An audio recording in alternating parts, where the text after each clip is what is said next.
Logic. G'day Supreme Isthmus fans, welcome to All Reason No Logic, where we have fun making beyond all reason content. We usually cast full games, but this one's going to be a little bit different. Today we're on Christmas Isthmus, the Supreme Isthmus Winter Edition. Little biased by our developers. In Australia it's currently 35 degrees right now and we're definitely not snowing for Christmas. For those using that weird Fahrenheit system, that's 95 degrees. Alright, so what's different today? Myself, Twig, and Tank Tom, we're going to focus on only one lane, what is referred to the long sea. But before we do that, let's introduce our team leaders. This one's a little bit of a lower OS match, nothing wrong with that. In fact, I find those games a little less pressure and a lot more fun to play and watch. So for the red team, we have 7177 coming in at OS 19, playing Armada, going into those bots on the opposite side of the map. In the long sea for the blue team, we have Elite Coalition. Cortex coming in at also 19 OS over from the UK. But where are we focusing today? It's actually the opposite long sea. I'm not too sure where the origin of long sea and short sea come from, but I do know that it's to do with the distance that the commander has to walk from their starting position to the seas. So that's the long sea, and then over here in pink we've got the short sea. But the new meta makes way more sense. I was wondering why that was. The new meta usually actually doesn't see the long sea player walking up to that northern beach. Usually they're going over here with a bit of build power and a bit of defense up on the hill, and that's where a lot of the ship lads get built. So yeah, we're focusing on this lane today. We've got Winera from AllReasonNoLogic's Discord. Thanks for submitting this replay, Winera, and we're showing a little bit of a different start and showing how you can win your lane using hovers. So going into a solid start, the 3 max, into a bit of extra wind to make sure we don't bottom out. The hover lab does cost a little bit more at the start, going in at 900 compared to 650 for the bots, 740 for the vehicles. And we're going into 2 quick constructors to go out and get those mexes and the geo up on the hill, and then straight away 10 of these seekers. I don't love Armada for hovers because they definitely got weaker units overall. The Cortex having that big strong laser bot, which are a hover tank, which I've forgotten what it's called. But yeah, I don't play hovers enough to remember, but I know Winera's got plenty of experience with the sea and naval battles. He does a good job of picking us apart whenever we're in the water with him. Getting a few more wind up there with the commander, and then I think he's going to just be assisting this lab and getting those bots out. While that's happening, let's check around the match and see what's happening. So compared to the Lilac player that he's going to be playing into, he's definitely, Winera's a bit behind on his energy. He's caught up with his metal production now. So it's a real pinch point for this Navy battle. Usually when you're in this short sea position, you know that the other commander has to walk all the way to the beach, set up like a base. So you're probably going to get the first boats up, and this player here is going into a little bit more of a greedy start. 4 constructors in fact, which I would really like, but he's not seeing what's coming. Over in the middle, the blue team pushing a little bit harder, getting most of that reclaim and getting those units on the front line. Red team, their lowest OS players, or 2 of the lower OS players on the front line. So that is risky business happening right there. And air, no bit of air shenanigans happen in this match. So we've got Blooded Angel coming in at OS 4 up against Hamoud Loves, I'm not going to finish that name, coming in at OS 11 from Canada. And getting those few fighters up just for defensive units early. One of the best. See, these seekers are moving out on that. Oh, thank you. So he's got those 10 seekers out. And what's he gone into while they move over? Just going into a little bit more build power, getting that construction turret up, reclaiming some of that wind, while sending those units over. Coming through on the opposite sea from pink as well. Hovers coming out on that side too. So a short sea hover start, I don't mind that either. Just going for the securing of that lane. impressive against their best player as well. And we're seeing these hovers rush on through, coming up against almost nothing.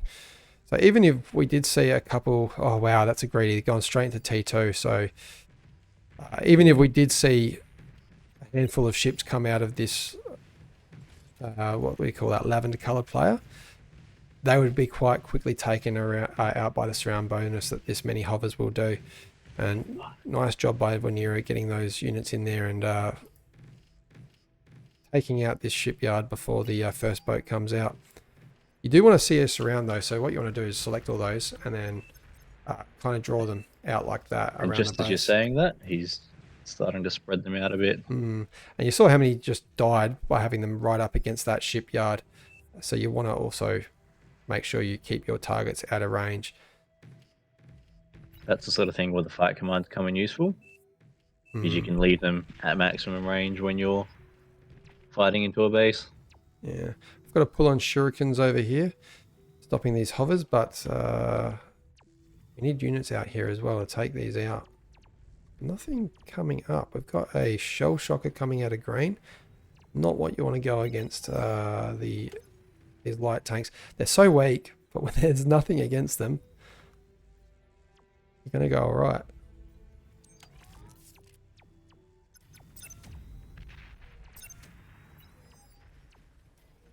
Are we going to see any more value out of these?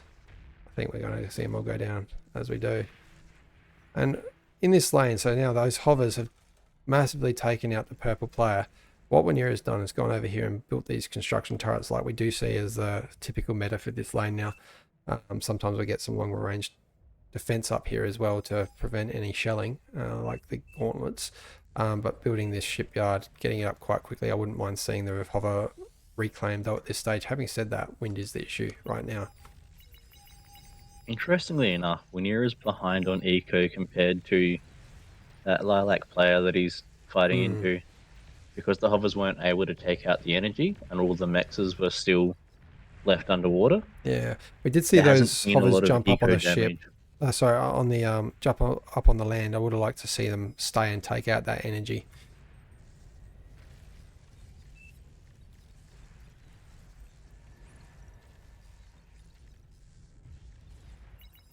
Looks to be relatively even across the rest of the map. There's a front line that's been established for both sides. No one seems to be kind of pushing heavily one way or the other. And the opposite sea looks to have come into a stalemate. Pink's essentially taken all the water. So hovers for the win on both ends of the map. And we're near back over here with these hover tanks doing more damage and taking out this constructor, and hopefully we see the rest of the eco taken out as well. These constructors could be used to reclaim. I think the two constructors would have at least reclaimed one of the two of these if they microed. And I think we'll see the rest of the title go down. Title quite high at 21 right now. That's going to be massive damage, and that'll probably put Wanira back in the advantage for the eco of that sea lane.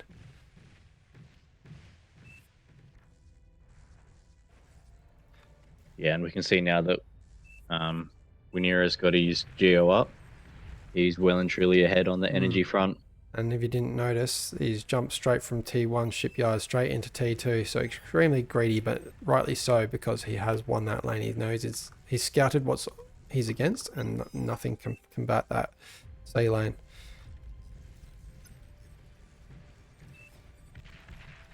What have we got going on in the back of the map? Yeah, slowly building up on both teams. Actually, I think so. Only got a few fighters. That is a little bit dangerous.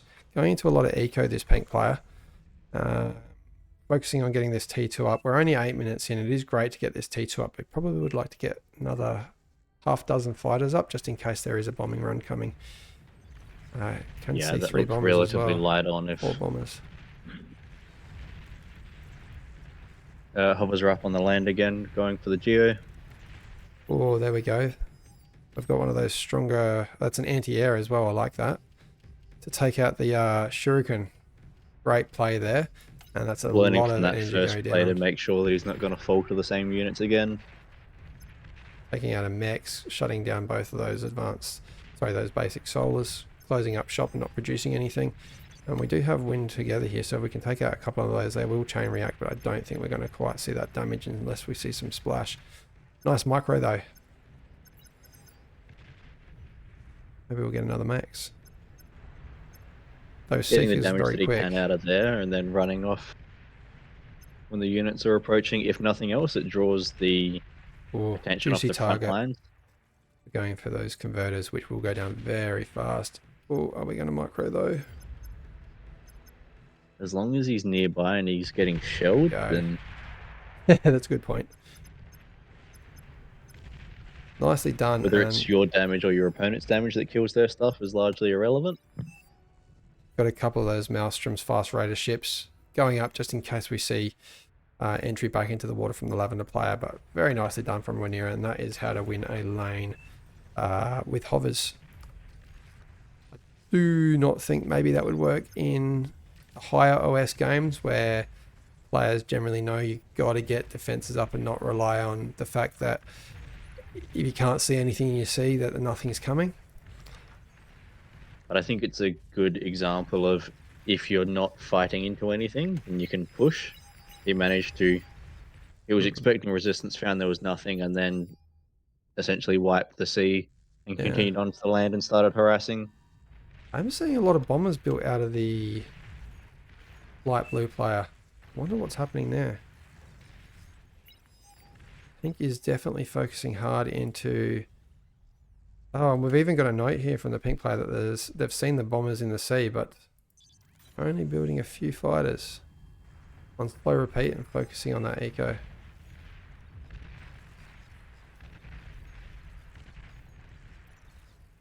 Clear off that scribble from the screen. Blue player still trying to get into the sea, but that destroyer's going to be there. The jellyfish, great way to deter almost everything T1 from the Navy. And the middle's starting to look kind of dangerous. All T1 for the blue team and the orange team with their T2 up there to assist the maroon and brown. So not too much action. And here we go, we've got the air pull. Yep, and that looks like it's going to come through. I'm going to assume over Rhaenyra's base. Yeah, we've seen it. And we're going for it, but I think most of these fighters are going to get swiped by the side. And Bomber's going for the geo. Yeah. Nice play, didn't quite get out. They're going to circle back. Yes, they are. And all the fighters have been taken out. Because you know that the geo is pretty much always going to be there. Whereas really everything nice else pull, would be... AA up by Rhaenyra, so taking down the last of those. But now we've got almost nothing out for this pink player. As the air player, your primary job is to attack and defend using air. So if you focus a little bit too much on eco, those fighters scouting for the bombers to come through with another run. Oh, just good guess on the build power there. And we're going to go back around. I wouldn't be surprised if we see that fusion reactor targeted. I believe the fighters scouted that beforehand. I quickly jumped across screen and they hadn't quite seen it.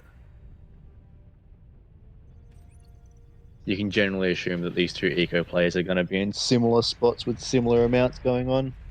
1 mile pass should take out that fusion reactor. So a great airplay out of the blue player. Well done to Amood. Amood loves to dominate in the air.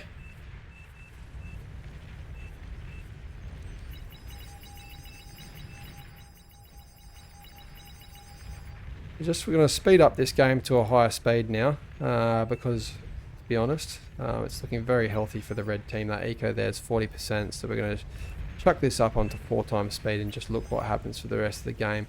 Obviously, Rhaenyra's in a dominating position. I wouldn't be surprised if we see some longbows coming up and not much to defend against them with the sea heavily won on both sides. And we might even see a flagship because we do know Rhaenyra loves its flagships. Good to see that once he's won that navy, he's now bringing harassment from the ocean onto the land behind the front lines. We're seeing the effects of when you're pushing through to the Geo player and taking out that Geo, because essentially the opposite player, the red team, the orange player, was able to keep going up to T2, and this Sheldon ball has taken out the entire T1 front line for the blue team, and now pushing on forward, and it is quite a devastating effect these have. We've got these Mausers coming in, along with some support of the Quakers, doing good to take out the Sheldons, but the damage has been done. And we've got a resign boat called there. I don't think this first one's going to go through. But I think the moral, well, they call it the morale damage, is done at this point in the game. Yeah, having that front line completely open and units streaming through. We can see that Blues managed to make a comeback in the ocean. I see done by Blue, but it is all T1 and he's up against T2. That Despot going to do a lot of damage. I do love a Despot, but I wouldn't mind seeing that healed by the commander there. And I suspect the T2 transition was the reason he was able to get in. Often there's a lull as that's getting built. Maybe we are seeing a bit of a comeback. The push from the middle quite strong. We saw some AFS come up out of the orange player, that's why we stopped building units for a short while. And this is probably the blue team's best chance to push in right now while there's not much up on the front line. But these, what's that, handful of Starlights, they are doing If you look on the Wineras coming through with T3 now.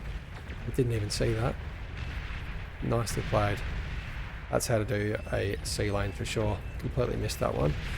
Those Marauders coming up, and I think we're going to see that boat pass now. Yeah, front line T3 lab, beautifully done. Did we reclaim anything? Yeah, we reclaimed the T2 boat lab and all the other stuff that wasn't needed in the background of Wineera's base. Thanks for that submission, Wineera. And if you guys would like to try that tactic, I'd like to see more replays. Maybe you can perfect that. So if you have any replays, drop them in the Discord. The link's in the description below. Make sure you guys hit that like and subscribe.